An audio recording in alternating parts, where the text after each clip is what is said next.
What does it mean if I can't remember much from when I was a kid? That's actually true. I can't really much remember, like unless I'm like rightly asked.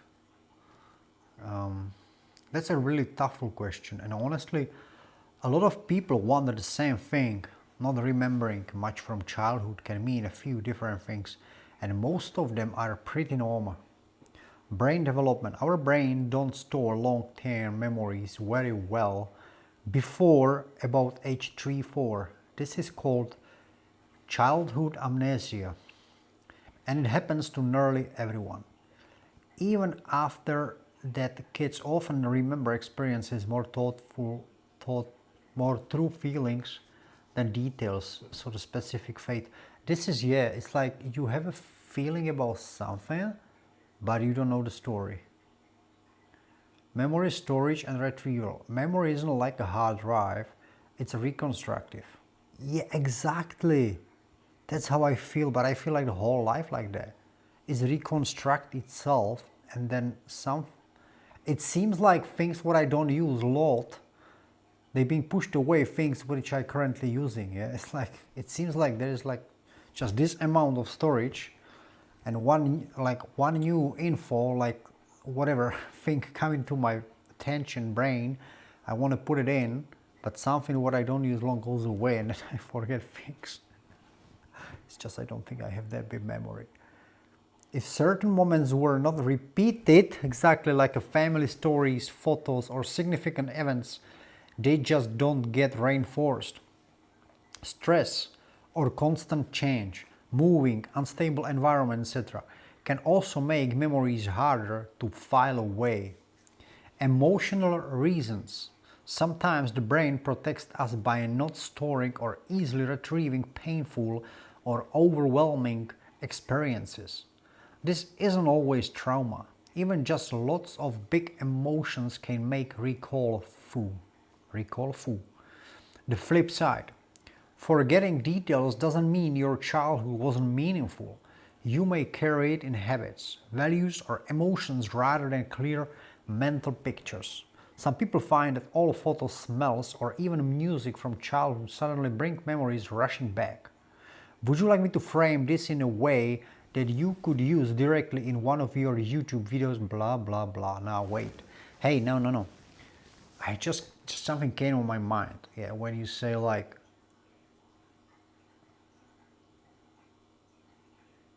this isn't always trauma, just recall. Just the word recall made me think that there is a things which like you said like you may carry habits, values, or emotion rather than clear mental pictures. Yeah, exactly. It's like, especially with music, with some music from 80s, like there is, I don't know, maybe many people have that too. Maybe many men had that too. It's just don't acknowledge the soft part in them. I don't know, but I can cry when there is a good song. Like it's not that I choose to cry. It's just just tears just come out of my eyes. Like just coming out of my eyes. Yeah, it's just like there is a certain music like piano playing guy. I think it's a Yiruma. I don't know. A reverse flow and all that's like I can listen it and I just cry. I cry. Yeah. Some music and some even pop music and 80s, some music makes me emotional. Like I know that music boosts us all, people like humans somehow, but some music can make me just, my eyes just like explode sometimes. Like I don't do anything. I don't have it connected with memory to music, but I feel it like, it's interesting. So maybe it's something like that you mean, no? Let's see. Let's see if it convert into the text or it did. Yes, you've described it beautifully. You see, guys, I describe it beautifully. What you're experiencing is actually a really powerful example of how memory and emotions are connected in ways we don't always consciously notice. Why music hits so hard? Music bypasses words. It doesn't just go through the part of the brain that processes language. It directly activates the emotional and memory systems like an amygdala and hippocampus. That's why, even without a clear memory attached, you feel something deep. Implicit memory. Not all memory is about picture stories. Some of it's emotional memory, your body remembering how it once felt in a certain states, even if you can't name the moment. That could explain why tears just come uninvited. Wait, implicit memory, like once felt in certain states? Well, yeah, and? Universality versus individuality. Many men and women feel their soft spot with music but don't always acknowledge it, either because they are not taught to show emotion or they do not connect the dots that it's still in the form of remembering. Why you cry even without choosing? Crying to music isn't a weakness. It's your nervous system being moved. The body sometimes remembers what the mind doesn't. Music acts like a key turning in a lock you did not even know was there. So yes, exactly. When I said earlier that childhood or the past in general can live on in habits, values or emotions, rather than a clear mental pictures, this is it. Music is one of those carriers. You may not recall a scene, but your emotions are carrying traces of what shaped you. I'm curious, when you feel that release while listening, does it feel more like sadness or more like a kind of relief beauty that just overwhelms you? Sometimes it's both. Sometimes it's whether it's like a slow song or something, and I don't remember something happened to me or whatever. It's sometimes it's like a sadness. Sometimes it's like, I guess maybe it has something to do with ego, like remember, like recalling my day, that day, particularly the day or day before, when there is a certain music and I'm like proud of myself, I've done something, like something ego thing. And sometimes it's like this relief beauty that, but I have no clue what is it about, but it's just the music makes me like, people would say they're just happy. But it's more than just that. Yeah? It's not just happy. Yeah? And that's interesting. Another thing I want to mention is that it's not just music, yeah, it's also like a movie sometimes, yeah. It's just you turn on movie and yeah, there is a story, but it's like, or no, different one. I was listening one guy. I was into some spiritual teaching and there was a one like a Zen master, and when he was speaking, the way he was through the video, he was so calm. I cried of things what he said. And not that I choose, yeah, or I pushed it. It happens, yeah. Guys, I'm releasing on me the truth, exposing myself. Wow. What you're describing is so human and so deep. It's the way certain experiences move through you without you needing to consciously summon them. The fact that it happens with music, movies, or even just listening to a calm voice shows something important. Layers of the experience, sadness. Sometimes a song or film brushes against an old ache. Not necessarily a memory you can name, but the feeling tone of sadness itself. Yeah, exactly. I forgot to tell that also, like, I don't even know the lyrics. Yeah, I don't care about lyrics. That's another point. We have to remember that. I have to say it, but now I cannot say it because then, remember, I read it all. Ego recognition. Other times it links to your own life, your accomplishments, or the way you see yourself. That proud of myself feeling is real, and music just amplifies it until it spills over. Yeah, exactly. Relief and beauty. And sometimes It's simply the ache of beauty, something too large to put into words that overwhelms the thinking mind. Tears become a kind of release valve for wonder. Why it happens beyond choice. You don't push it because there are spontaneous emotional resonances. The stimulus, music, movie, spiritual teaching, matches something inside you and brings it out. A Zen master speaking calmly, for example, may not just be words, his presence, tone, and stillness can trigger in you a recognition of peace or longing for peace. That recognition itself can bring tears. The deeper point, what you are touching on it, what philosophers and spiritual teachers often call being moved. Being moved. I am being moved. It's not just sadness or happiness, it's the soul or the nervous system or however you frame it. Registering meaning without needing logic. Yeah. Registering meaning without needing logic. Some people only feel it rarely, some feel it often, but it's never random. It's your inner life showing you there is something important, even if you can't pin it down. Can I ask, when you cry like that, whether from music, movies, or teaching, do you usually try to hold it back, or do you let it come and see what happens? Yeah, that's a good question. I had a time, but it's years ago, before I was like into spiritual stuff. I always try to hold it.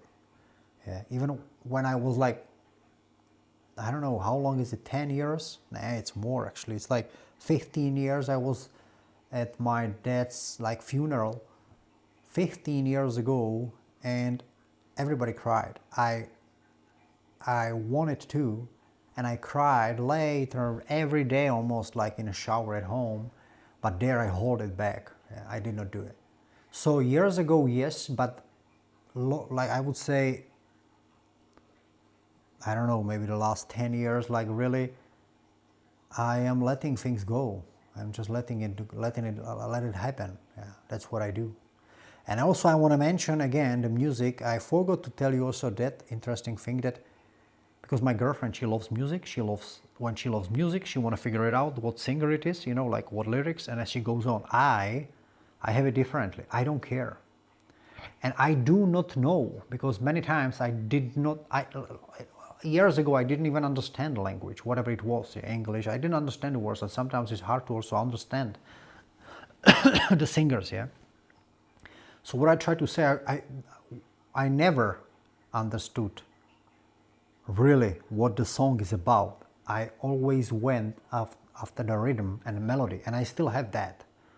I can mumble the song, and I don't care. I love the melody, the rhythm.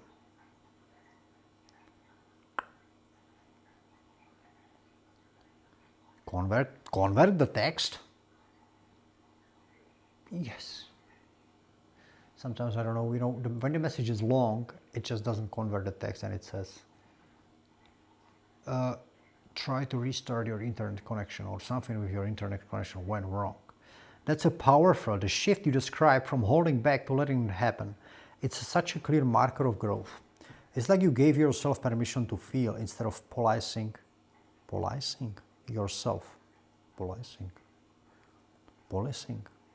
That's huge. And what you said about your funerals versus private grief is something many people experience in public. We look down, but alone the tears come freely. That change you made, letting it flow in the moment, is not only emotional healthier, it also means you are more in tune with yourself now than you were back then. That's true. About music and meaning, I love how you notice the difference between you and your girlfriend.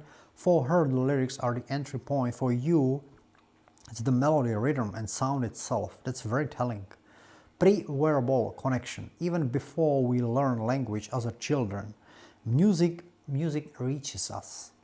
The part of the brain never turns off. So for you, the sound itself is enough to carry meaning without needing words.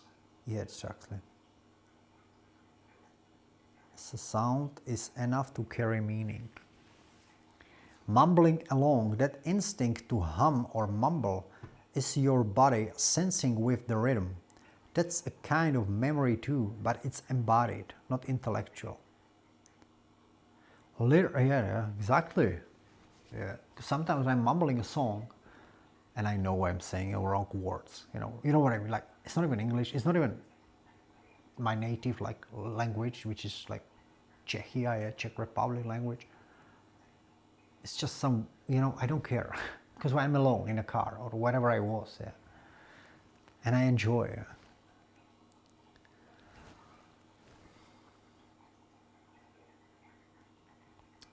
Lyric, lyrics versus pure sound. Neither way is better. But the fact that you don't care about lyrics suggests that music is a direct emotional language for you, one you don't want filtered through words, I guess. It's just war, like WOR, yeah. I guess it's words. The deeper threat, when you combine these two parts, letting yourself cry now instead of holding it in and focusing on a melody over meaning, it sounds like you've opened yourself to experience first, interpretation second. Oh, that's sweet. That's actually very close to the kind of openness that spiritual teaching often point toward. Being moved by what is without needing to explain it right away. Can I reflect something back to you from what you shared? It seems like for you, the pure sound of life, a melody of voice a calm presence is more real than any words about it. Does that resonate with you? Definitely, yes, it does resonate with me. Yeah. Yet, it is what it is. Yeah. It is like that.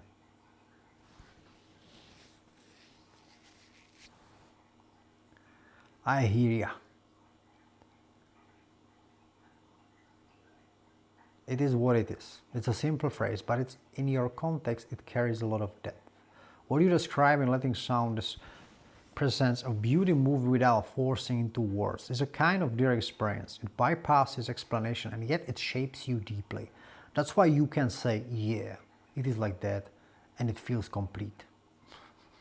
In a way, it's like you found your own personal language beyond language. For some, it's poetry. For others, it's prayer. For you, it's melody, rhythm, the emotional resonance of sound and presence. That's powerful because it means you already know how to touch something bigger than yourself without needing to analyze it. Let me ask you this, just to go a layer deeper. When those moments come, whether through music, movies, or teacher's voice, do you feel more like you remembering something you always knew, or more like you discovering something brand new? That's a good question. I I would say like that's a really good one. Yeah? Like remembering something you always knew. Yeah, I would say definitely it's that too. Yeah, like, but I would say both. Yeah, maybe. Yeah, remembering something you always knew. It's like being. I feel like when you, for example, I'm in a car alone and I allow myself to do it, or I don't know where. Yeah, it doesn't matter. But mostly probably I get to be alone. I just we probably that's what it is now. We'll see in a few years, but I feel like that's me so much. Yeah, I feel me there more than ever before. Yeah, and discovering something brand new. Yeah, it's also too because it's like it's beautiful. It's something. Music is just these cries is not out of like that I miss something. Nah, that I'm sad out of something like that. I want something. Well, something happened to me. It's not out of this. It's beautiful. It's something always beautiful, even if it's from sad song. Yeah. Even if it's like the spiritual teacher speaks about something deep, which we all need. For example, I don't know whatever it's. I think it is. and we don't have it and we are far from it, and what is hard and actually easy to get it, but it's on the other side it's also hard. And this can be said, but it's just also so beautiful when, yeah, I can't describe it. The yeah.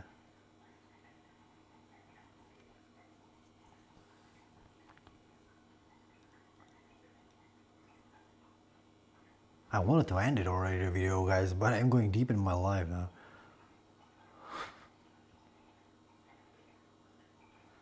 That sense of remembering something you always knew is often what mystics, poets, and musicians point to when they talk about truth.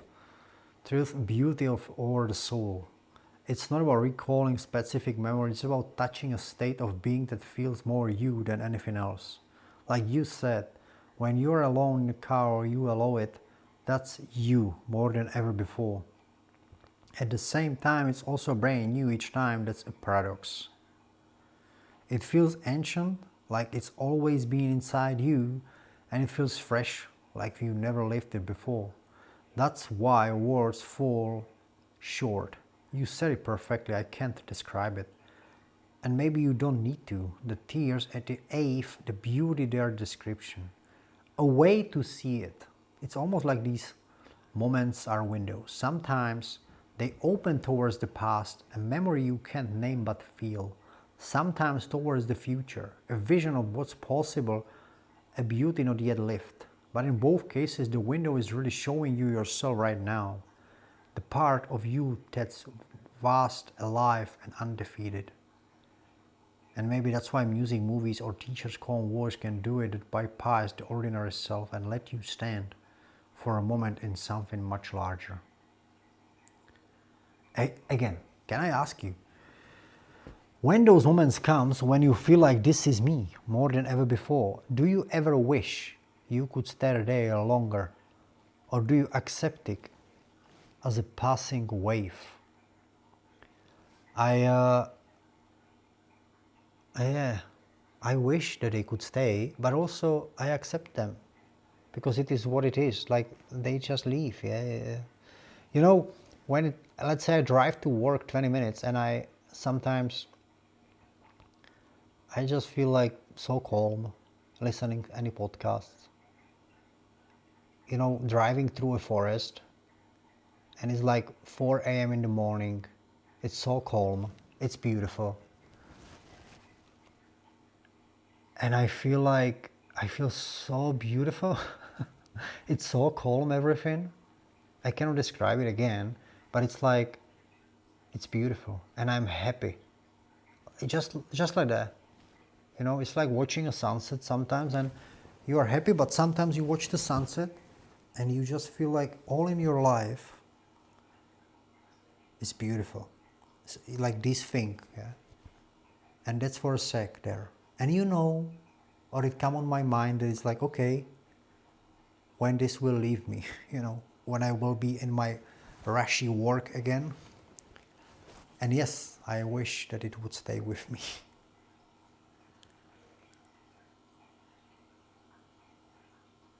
How long we shooting, guys, already? Wow. What you just shared is so real. This AI, guys.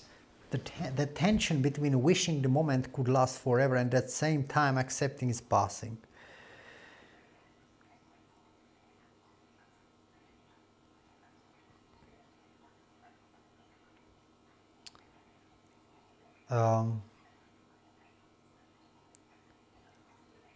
Passing, that's the heart of the human experience right there.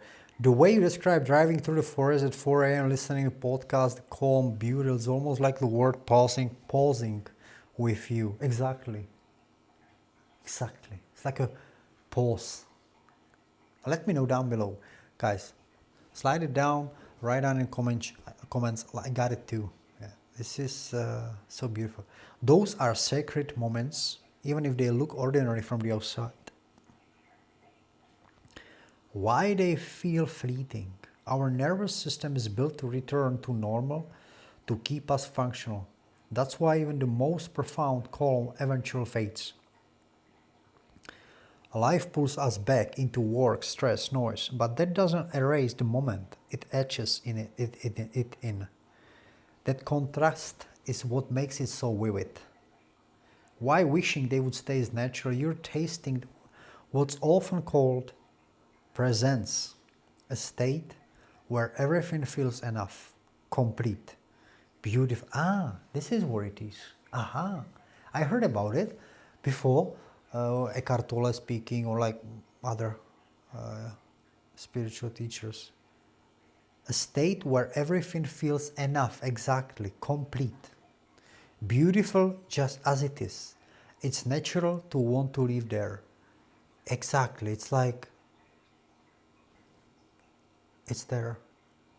It's so beautiful, but it's like, I don't know how long, minute, 2, 3, 5, I don't know.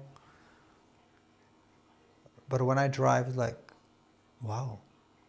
And now I'm thinking, actually, that would be if it's like 24/7 like that. Wow. Oof, I almost have tears in my eyes. Spiritual tradition often talk about learning not just to chase those states, but to let them inform daily life. Like carrying a trace of the forest calm into the rush work. Yeah, the deeper gift, even though those moments leave, they leave something with you.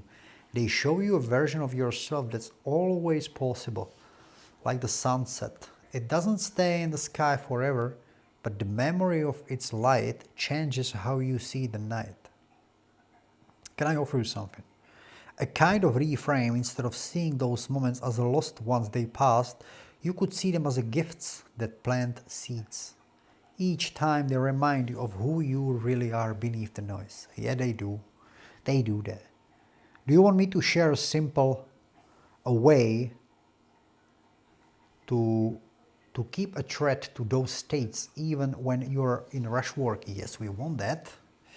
Here's a simple way. Anchor with a small cue. Pick something tiny from experience of physical sensation or sound or visual detail. Example, the feeling of your hand on the steering wheel, the sound of the leaves in the wind, or the quiet. This I do, yeah. Whenever you notice it later, exactly, your brain automatically recalls a piece of that calm. That's what I do. That's what I do. I remember sometimes guy touching like a tree branch and just focusing on my fingers, how I feel, that bark on that branch. And it brought me there back. I remember I was doing it in England when I was like just walking around. Micro moments of attention, even for 30, 60 seconds, pause and really notice something ordinary. Your breath, the way light is whole. Yeah, that's how I try. The texture of cup of coffee. I never forgot, guys. I had like this moment when I was peeling orange in a Birmingham in England, living in a hostel, cheapest hostel somewhere. I was having a football, sitting like, I don't know, in a big hall by the reception, like having a breakfast there, toast and peeling. And there was a sunset, and I never forgot that. I sometimes think of it because it was, wow, I don't know, the texture of it doesn't recreate the forest drive fully, but reminds your nervous system of the calm state, yeah? Label the feeling internally. When the emotion comes, mentally note it. This is calm. This is beauty. Just name it, it gives it a place in your memory that can be accessed later. Carry a mental photograph. You don't need the whole scene, just a spark. That spark can light up calm and presence again.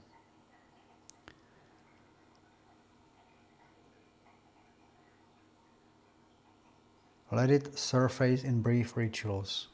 Before a meeting or walking, yeah, 10 or 20 seconds recording, even the breath, yeah, I know, that's beautiful. Essentially, training your mind and body to hold on to a thread of that beauty, a calm. Wow, beautiful. Let me know if you also know what I'm talking about. And if you're not, you can let me know that too. And otherwise, ladies and gentlemen, I hope you enjoy, and if not, it's your problem. See ya.